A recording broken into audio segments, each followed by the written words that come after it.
Shalom, saudara Tuhan, kembali kita pagi ini di dalam renungan pagi. Dan kita akan membahas yang disebut dengan menjadi bijaksana. Kita kemarin telah belajar beberapa hal dan saya berpikir bahwa saudara akan menjadi bijaksana di hari-hari mendatang. Saya akan bacakan firman Tuhannya lebih dahulu, saudaraku, di dalam Matius 7 ayat yang ke-24. Setiap orang yang mendengar perkataanku ini dan melakukannya, ia sama dengan orang yang bijaksana yang mendirikan rumahnya di atas batu karang.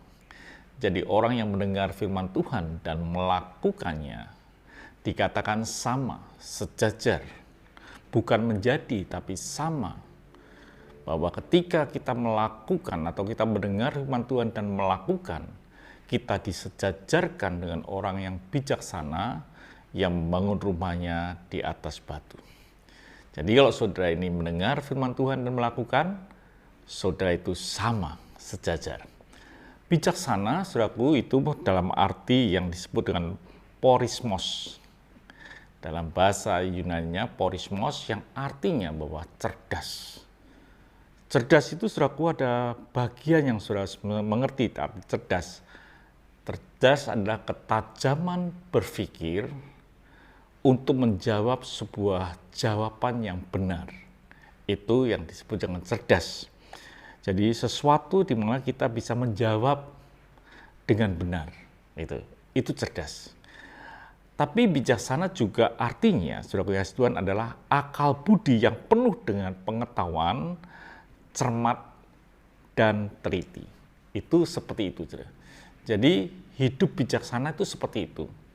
Dan sumbernya, saudaraku, yang saudara harus tahu bahwa sumbernya bukan dari dunia, tapi sumbernya dari kebenaran firman Tuhan. Dikatakan, saudaraku kasih Tuhan, dalam Mazmur 109, dikatakan, ajarkanlah kepadaku kebijaksanaan dan pengetahuan yang baik, sebab aku percaya kepada perintah-perintahmu. Jadi ternyata kebijaksanaan itu hanya datang dari perintah Tuhan, dari firman Tuhan. Daud pun mengakui, dia berkata, ajarkan kami untuk menjadi bijaksana dan memiliki pengetahuan yang didapat dari kebenaran atau perintah atau perkataan Tuhan. Itu yang harus terjadi di dalam kehidupan dari setiap kita. Bahkan dikatakan dalam Mazmur 119 ayat yang ke-98, perintahmu membuat aku lebih bijaksana daripada musuh-musuhku, sebab selama-lamanya itu ada padaku.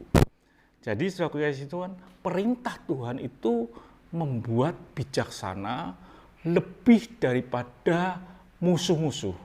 Musuh-musuh lebih bijaksana. Tapi ketika kita mendengar firman Tuhan dan ketika kita melakukan firman Tuhan, kita ini memiliki tingkat kebijaksanaan lebih daripada orang lain, lebih daripada musuh-musuh kita.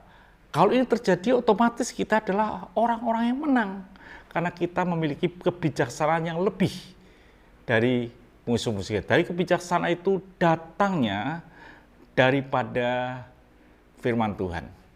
Dan kebijaksanaan itu harus dimiliki setiap kita. Bukan ketika kita bekerja, bahkan di dalam rumah tangga pun. Kalau saya ingin melihat rumah tangga sudah kokoh, rumah tangga yang ada di atas batu karang, rumah tangga yang dibangun di atas sebuah batu, saudara harus mengerti kebenaran firman Tuhan dan harus menjadi bijaksana. Dikatakan dalam 1 Petrus 3 ayat yang ke-7, demikianlah juga kamu, hai suami-suami, hiduplah bijaksana dengan istrimu sebagai kaum yang lebih lemah. Hormatilah mereka sebagai teman pewaris dari kasih karunia, yaitu kehidupan, supaya doamu jangan terhalang. Ternyata kebijaksanaan itu harus dimiliki bukan ketika kerja, bahkan di dalam sebuah rumah tangga, sebuah bangunan rumah tangga itu harus ada bijaksana. Dikatakan suami harus bijaksana dengan istri. Jadi kebijaksanaan itu hal yang sangat penting dan sesuatu yang harus dimiliki saudara dan saya. Dan itu sumbernya bukan dari pengetahuan, bukan dari dunia sekali lagi, tapi sumbernya adalah dari firman Tuhan. Ketika kita melakukan firman Tuhan, kita mendengar dan melakukan, kita ini menjadi bijaksana melebihi musuh-musuh kita. Ini sesuatu yang luar biasa. Ternyata ketika kita bijaksana, dikatakan kita bisa membangun bangunan kita di atas batu. Dan ketika masa datang, kita tidak mengalami kerugian. Artinya bahwa orang yang bijaksana itu seperti the right man in the right place, di mana orang yang tepat di tempat yang tepat, di mana kita boleh berada dalam posisi yang betul-betul benar dan tak tergoyahkan. Itu orang yang bijaksana. Dari mana bijaksana? Ada yang mendengar akan firman Tuhan. Jadi saudara kasih Tuhan, apakah saudara orang bijaksana dalam rumah tangga, dalam pekerjaan? Hanya dengan firman Tuhan, saudara akan menjadi bijaksana. Tuhan memberkati, sampai jumpa esok pagi. Mari kita berdoa. Terima kasih Bapa, biarlah hidup kami menjadi bijaksana, sehingga kami bisa meletakkan hidup kami di tempat yang benar.